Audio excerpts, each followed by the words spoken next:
What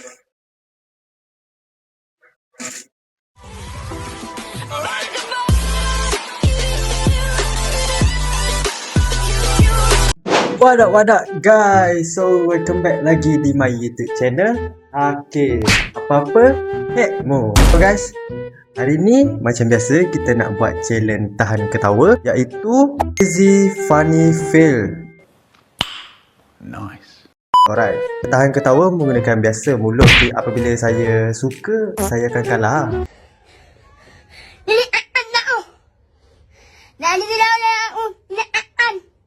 So hari ni saya nak challenge dengan air. Di mana saya nak komok air ni. Kita tengoklah reaction saya apabila saya suka keluarkan air. Okay? Jom kita tengok sama-sama. Video yang pertama, kita minum air dulu guys.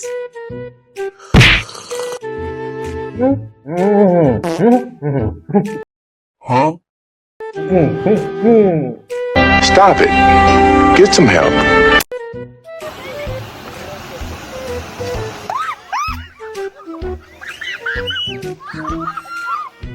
What did you say earlier? This is so good.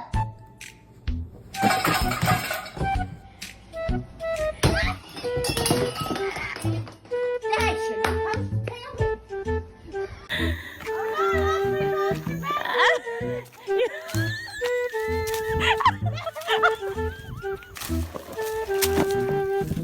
Ya.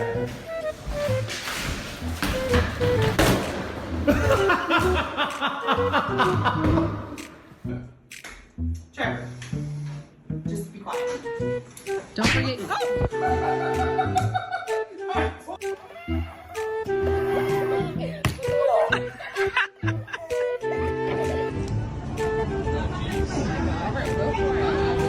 No, snap.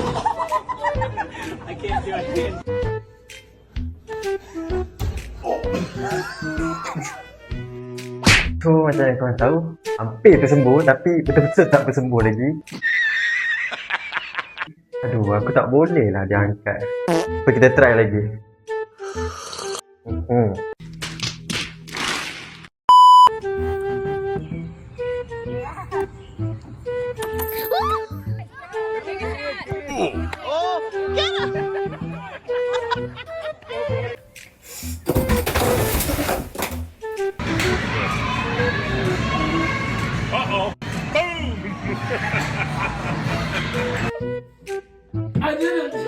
You can break the wall!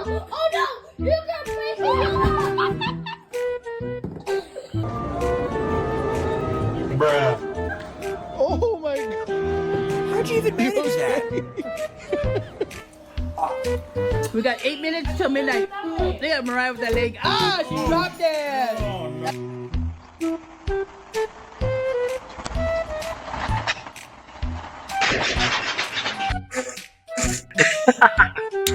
Dia tak sedar ke?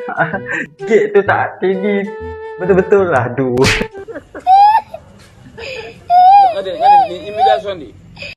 Walaupun itu je untuk hari ini. So jumpa lagi. Bye bye guys. Bye bye.